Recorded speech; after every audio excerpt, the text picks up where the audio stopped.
السلام علیکم ناظرین، میں ہوں فاروق عباس نیوٹرل بائی جاوید چودھری میں۔ ناظرین، آپ کے سوالات کا سلسلہ جاری ہے، بہت ہی اچھے اور انٹیلیجنٹ کوسچنز آ رہے ہیں۔ ہمارے لیے بڑا مشکل ہو جاتا ہے نکالنا کہ کس کا سوال دیں کس کا نہ دیں، لیکن پھر بھی کوشش ہے جتنا زیادہ سے زیادہ ہم آپ کو رسپانس یا آپ کے جوابات آپ کے سامنے ہم حاضر کر سکیں۔ اس وقت سب سے پہلا سوال جو ہے وہ ہے، چوہے صاحب پوچھتے ہیں کبھی چوروں پر بھی پروگرام کریں جن لوگوں نے پاکستان کو مقروض بنایا۔ یہ حسیب احمد صاحب پوچھ رہے ہیں۔ اچھا، ویسے یہ اصل میں عمران خان صاحب کا کمال یہ ہے کہ انہوں نے باقی سب کو چور اسٹیبلش کر دیا ہے، اور کسی کورٹ آف لا سے یہ اسٹیبلش نہیں ہوا، صرف عمران خان صاحب کی جو سپریم کورٹ آف پاکستان ہے اپنی ان کی بنی گالہ کے اندر، وہاں سے انہوں نے اسٹیبلش کیا۔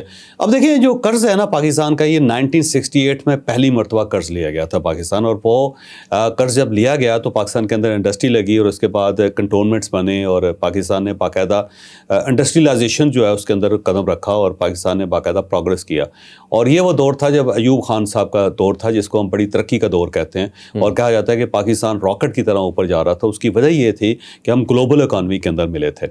یہ یاد رکھیں کہ جو قرضے ہوتے ہیں یہ برے نہیں ہوتے، اور اگر آپ یو این کی ایک لسٹ ہے اور سی آئی اے کی بھی ایک فہرست لسٹ ہے، یاد رکھیں کہ جو قرضوں کی ایک لسٹ ہے وہ سی آئی اے کی لسٹ ہے، اچھا، اور اور وہ آپ کو انٹرنیٹ سے مل جاتی ہے۔ آپ انٹرنیٹ پہ جائیں، گوگل کریں سارے، تو آپ یہ دیکھ کے حیران ہی رہ جائیں گے کہ پاکستان کا نمبر کو 58واں یا 60واں نمبر ہے، اور اس سے پہلے باقی سارے ملک ہیں، اور اس وقت جو امیر ترین ملک ہیں اس کے اندر سعودی عربیہ بھی شامل ہے۔ لیکن آپ یہ جان کے حیران ہوں گے کہ سعودی عربیہ بھی مقروض ہے، اچھا، اور وہ پاکستان سے زیادہ بڑا مقروض ہے سعودی عربیہ جو جن سے ہم قرضہ لے رہے ہیں۔ اچھا، امریکہ جو ہے وہ قرضے میں نمبر 1 ہے دنیا میں سب سے زیادہ مقروض جو ملک ہے وہ امریکہ ہے، بلکہ جو ان کی جی این پی ہے یا جی ڈی پی ہے اس کے برابر قرضے ہو گئے، اور اس سے اوپر چلا جائے، جب آپ کا جی ڈی پی سے اوپر قرضہ چلا جائے تو پھر آپ ڈیفالٹ کر جاتے ہیں۔ پاکستان جو ہے نا، ان کے قرضے جو 85% ہے، یعنی ہمارا جو جی ڈی پی ہے یا جی این پی ہے اس کا 85% جو ہے وہ قرضوں تک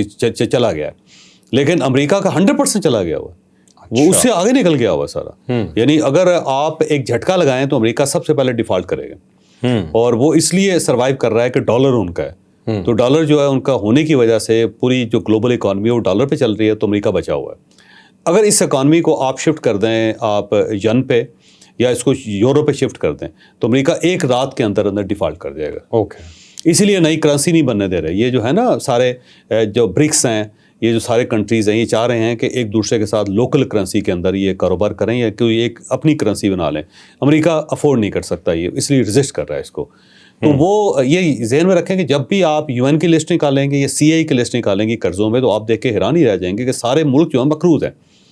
تو امریکہ جیسا ملک اگر خود مقروض ہے، اور اس کے بعد دوسرے نمبر پہ یورپین یونین ہے، یعنی پوری یورپین یونین جو وہ مقروض ہے وہ نمبر 2 ہے اچھا، قرضوں کے اندر، اور پاکستان کو 58 میرا 58 یا 59 یا 60 نمبر پہ جا کے اگر آپ دیکھیں گے نا تو آپ حیران ہی رہ جائیں گے۔ تو قرضے برے نہیں ہوتے، یہ یاد رکھیے گا کہ اس کی وجہ یہ ہے کہ آپ گلوبل اکانومی کے ساتھ ملتے ہیں۔ جب آپ ورلڈ بینک کے ساتھ ملیں گے، جب آپ آئی ایم ایف کے ساتھ ملیں گے، جب آپ دوسرے بڑے ملکوں کے ساتھ قرضے لیں گے، تو پھر وہ آپ کی اکانومی کو ٹھیک کرنے کی کوشش بھی کریں گے۔ اگر فرض کریں آپ مجھ سے قرضہ مانگتے ہیں یا میں آپ سے قرضہ مانگتا ہوں، اور آپ کو یہ پتہ ہو کہ میں قرضہ ادا نہیں کر سکتا، یا میرا سسٹم ٹھیک نہیں ہے، یا یہ جو بڑا بزنس ماڈل ہے وہ ورکیبل نہیں، تو آپ مجھے قرضہ نہیں دیں گے، ٹھیک ہے، ایسا ہی نا۔ لیکن جب آپ آئی ایم ایف کے پاس جاتے ہیں، اور آئی ایم ایف جو آپ کی اکانومی کو دیکھتا ہے، پھر آپ کو ڈائریکشن دیتا ہے کہ آپ اس طرح معاملات کو ٹھیک کر سکتے ہیں، اور جب ہم وہ کرتے ہیں تو ہماری اکانومی ٹھیک ہوتی ہے۔ یہ غلط نہیں ہے، یہ ایک غلط پرسیپشن دیا گیا ہمیں۔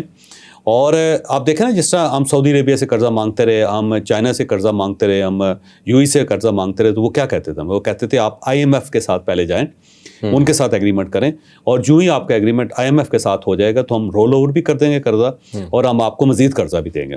ٹھیک ہے۔ اس کی بنیادی وجہ یہ ہے کہ جب آپ گلوبل اکانومی میں ملتے ہیں، بڑے ادارے آپ کے اوپر ٹرسٹ کرتے ہیں، جو گلوبل اکنامک انسٹیٹیوشنز ہیں، تو پھر دوسرے ملک آپ کے اوپر ٹرسٹ کرتے ہیں، پھر پرائیویٹ کمپنیز آتی ہیں جو آ کے انویسٹمنٹ کرتی ہیں، پھر پرائیویٹ انویسٹرز آتے ہیں، پھر اسٹاک ایکسچینج بہتر ہوتی ہے۔ جو پاکستان کی اسٹاک ایکسچینج ہے یہ آئی ایم ایف کی وجہ سے، اگر آئی ایم ایف ہمیں گرے لسٹیں نہ نکالتا، اگر وہ ہمیں قسط نہ دیتا، اگر وہ ہمارے ساتھ ایگریمنٹ نہ کرتا، تو ہماری یہ اسٹاک ایکسچینج نے نہیں چلنا تھا۔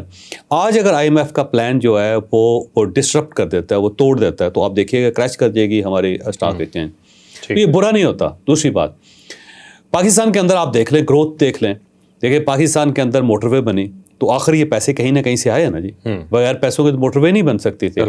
پاکستان کے اندر نئے ایئرپورٹس بنے، اور یہ کہیں نہ کہیں سے پیسے آئے.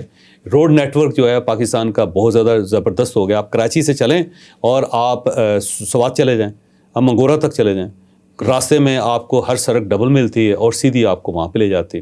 تو آخر یہ کہیں نہ کہیں سے پیسے آئے نا جی. پاکستان کے اندر لوڈ شیڈنگ ہوتی تھی, اب لوڈ شیڈنگ نہیں ہے بلکہ ہم ایکسیسولی بجلی بنا رہے ہیں. اور یہ جو بجلی بنا رہے ہیں آخر کہیں نہ کہیں سے پیسہ ہم نے لیا, کمایا تو ہم نے نہیں, تو یہ کہیں نہ کہیں سے پیسے آئے تو اسی سے یہ بنے نا جی. اس کے علاوہ ہماری جو پورٹس ہیں وہ نے ڈیولپ کرنا شروع کیا, تو پورٹس آپ دیکھ لیں, ایکسپورٹس پاکستان کی بڑی, تو یہ ایکسپورٹ کہاں سے پڑی؟ تو پاکستان کے اندر بڑی ترقی ہوئی ہے. یہ لوگوں کی غلط فہمی ہے کہ ہم ترقی نہیں کر سکے اور یہ قرضے سارے کھا گئے ہیں لوگ.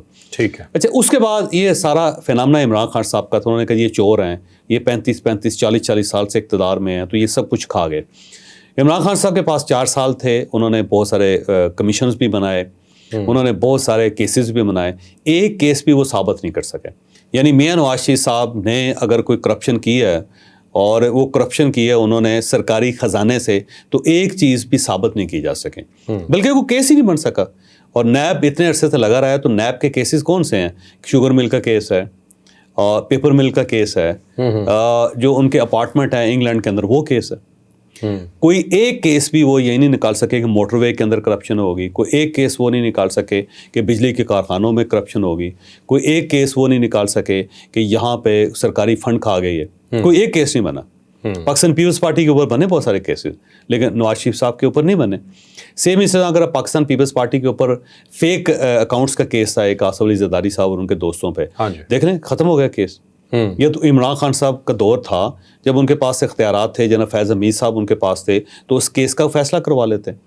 کورٹ میں جا کے آپ اسے اسٹیبلش ہی نہیں کر سکے. گورنمنٹ پورا زور لگانے کے باوجود بھی وہاں پہ اسٹیبلش نہیں کر سکی, ججز کو مطمئن نہیں کر سکی, صرف آپ الزام لگاتے رہے. مطلب سیاسی کیس تھے. سیاسی. اور میاں شہباز شریف اور ان کے صاحبزادوں کے اوپر آپ نے کیس بنائے, اور وہ کیس بنائے شہزاد اکبر صاحب نے, اور وہ یہاں پہ پریس کانفرنس کرتے تھے, رسیدیں دکھاتے تھے, اس کے بعد رسیدوں سمیت غائب ہو گئے.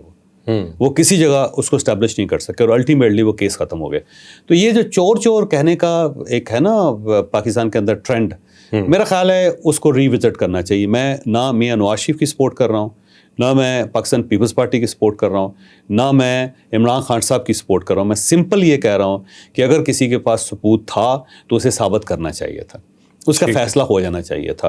اور دوسرا, اگر آپ گلوبل اکانومی سے نکل جاتے ہیں تو پھر آپ پاکستان کو ترقی یافتہ کیسے دیکھیں گے؟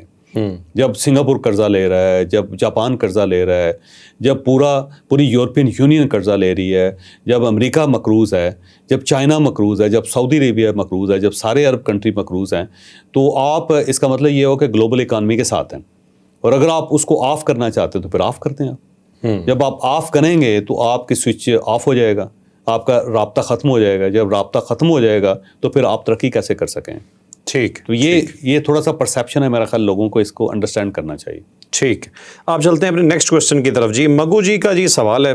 چوئی صاحب, میں کئی دفعہ کہتا ہوں جی نام اپنا پورا لکھ دیا کریں, ہمیں ایسے ہی پڑھنا پڑتا ہے, سوال اچھا ہے اس لیے میں لے رہا ہوں. چودھری صاحب پلیز کامنٹ, اگر نواز شریف, مریم نواز اور شہباز شریف یہ کام کرتے تو نیازی صاحب کا رد عمل کیا ہوتا یا لا عمل کیا ہوتا؟ ویسے سب کو پتہ ہے کہ نیازی صاحب نے اس وقت الٹا لٹکا دینا تھا سب کو. اچھا, کہ اگر کوئی شخص 9 مئی کا کارنامہ سر انجام دے دیتا ہے ان کے علاوہ, تو میرا نہیں خیال کہ پاکستان کے اندر اس کی کوئی گنجائش تھی. آپ دیکھ لیں الطاف حسین صاحب نے کیا کیا تھا, ایک نعرہ لگایا تھا 3 فکروں کا, اس کے بعد پارٹی کا کیا حشر ہوا.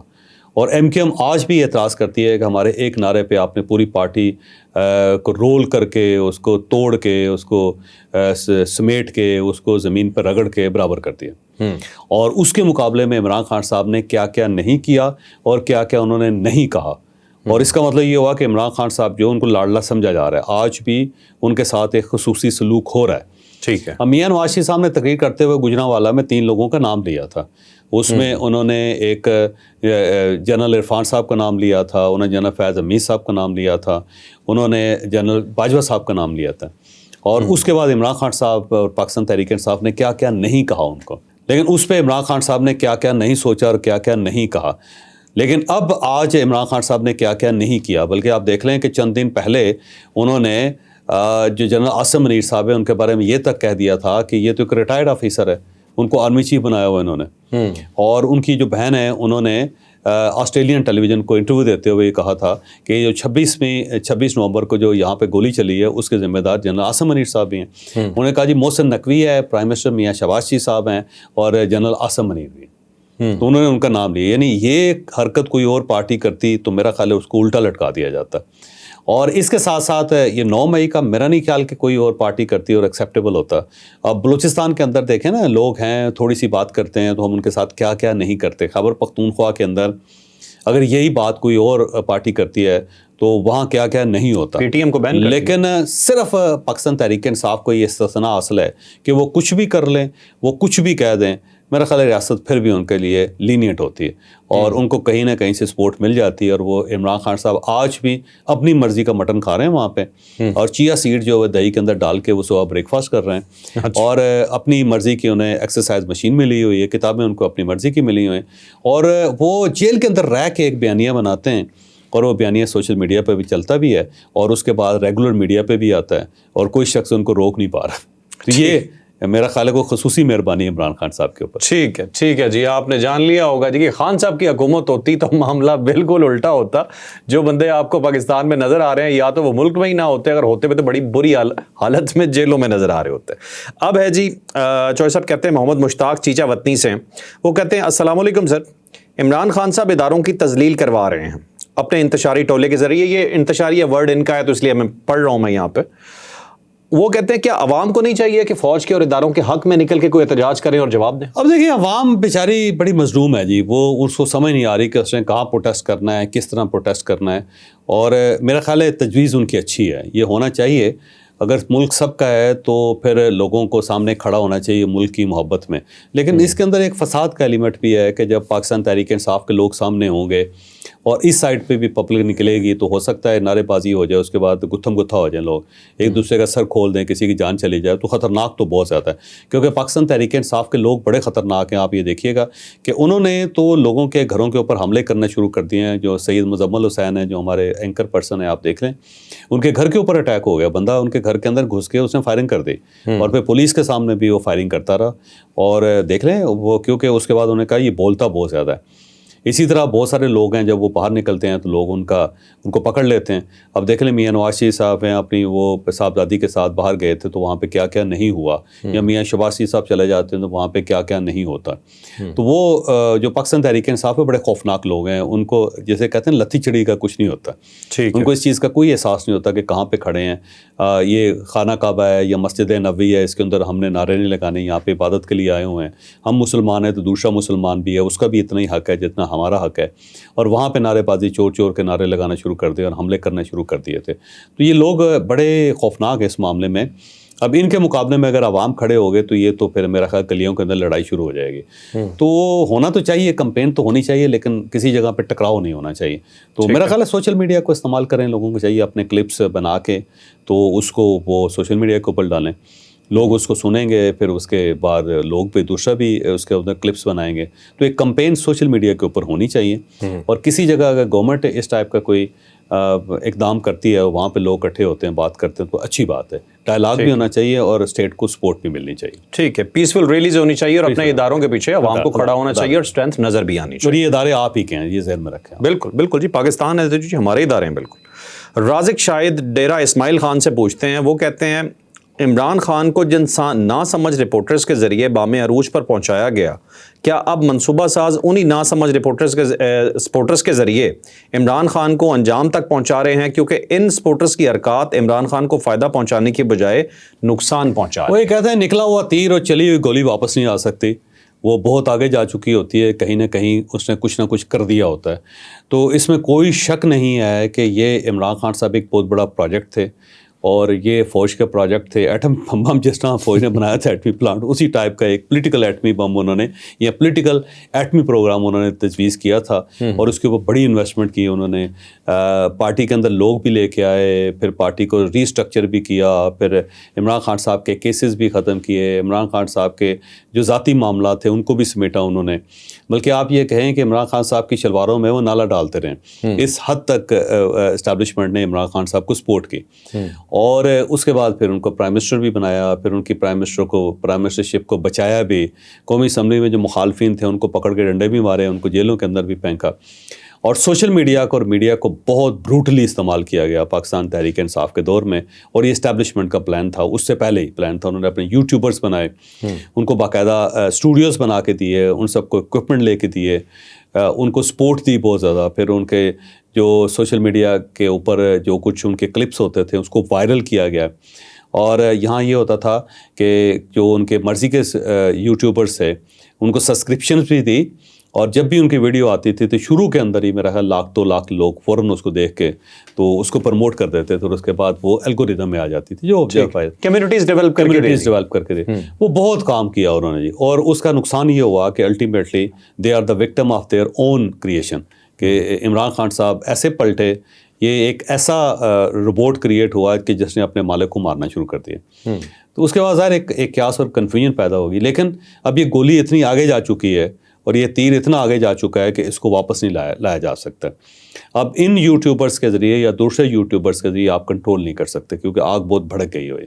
اور اب آپ نے اگر مقابلہ کرنا ہے عمران خان صاحب کے یوٹیوبرز کے لیے تو میرا خیال ہے اس سے 10 گنا زیادہ آپ کو سرمایہ لگانا پڑے گا, اس سے کہیں زیادہ آپ کو ٹائم چاہیے, اور آپ نے پھر آگ کے مقابلے میں ایک آگ لگانی جو اس سے بڑی ہو, تاکہ چھوٹی آگ نظر نہ آئے آپ کو, تو وہ بڑا ڈیفیکلٹ کام ہے. اور اس کے لیے ہمارے پاس اتنا وقت بھی نہیں ہے کہ اسٹیٹ جو ہے نا اب دوبارہ 10 سال پورے لگائے, کیونکہ عمران خان صاحب کا پروجیکٹ 10-12 سال کا پروجیکٹ تھا, تب جا کے وہ اس لیول پہ آیا. تو میرا خیال یہی ہے کہ بس اسٹیٹ جس طرح لگی ہوئی, جس رفتار سے لگی ہوئی ہے, کہیں نہ کہیں کچھ نہ کچھ آگ بجھا رہی ہے, اور یہی طریقہ ہے, اس کے علاوہ آپ کو طریقہ اور نہیں ہے کہ آپ امیڈیٹلی ایک نیا سوشل میڈیا کریٹ کر کے ان لوگوں کو بند کر کے ان کو چپ کروا کے اپنے لوگوں کے ذریعے بولنا شروع کرتے, ذرا مشکل ہے. ٹھیک ہے, یہ بھی پوچھنا چاہ رہے ہیں کہ ان یوٹیوبرز کو یا جو بھی ان کے سوشل میڈیا ایکٹیوسٹ ہیں یا ان کے ورکرز جو ہیں انہیں روکا نہیں جا رہا, کیونکہ انہیں پتا ہے کہ خان صاحب کو ان کی حرکتوں کی وجہ سے اب نقصان ہو رہا ہے, تو اس لیے وہ کہتے ہیں کہ نقصان پہنچتا ہے تو پہنچنے دیں, اس لیے انہیں تھوڑی چھوٹ بھی ملی ہوئی ہے. صحیح بات ہے, باہر بھی بیٹھے ہوئے, دوسرا باہر بھی بیٹھے ہوئے ہیں. اچھا, ہاں وہ دیکھ لیں, باہر بیٹھ کے لگے ہوئے ہیں, الٹیمیٹلی تھک جائیں گے. ٹھیک, میں نے شروع میں آپ کو بتایا تھا نا, جو ہماری بیوروکریسی ہے اس کا جو موٹو ہے لیٹ ہم ٹائرڈ فرسٹ, کہ جو پہلے تھکائے گا وہ ختم ہو جائے گا. تو وہ میرا خیال ہے ان کو تھکایا بھی جا رہا ہے کہ تھک میرا پتر, تاکہ اس کے بعد تیرا یہ معاملہ ختم ہو. تو میرا خیال ہے اتنا تھکایا جا رہا ہے, اتنا دوڑایا جا رہا ہے کہ تھک جائیں گے, جیسے پاکستان تحریک انصاف کو دوڑا کے تھکا دیا. ٹھیک ہے, کہ کر لے یار, جتنا جلوس نکالنے, جتنے جلسے کرنے آپ نے, وہ 5 دیکھیں انہوں نے یلغاریں کی اسلام آباد کے اوپر تھک کے بیٹھ کے, تو الٹیمیٹلی یوٹیوبر بھی تھک کے بیٹھ جائیں گے. ٹھیک ہے, ٹھیک. ناظرین, آپ نے آج کا اسپیشل ویلاگ دیکھا, یقیناً انفارمیٹیو رہا ہوگا. اپنے کویسچنز بھیجتے رہیے گا, ہماری کوشش ہوگی کہ زیادہ سے زیادہ سوالوں کے جواب دے سکیں. لائک شیئر سبسکرائب کرنا نہ بھولیے گا. اجازت دیجیے, اللہ حافظ.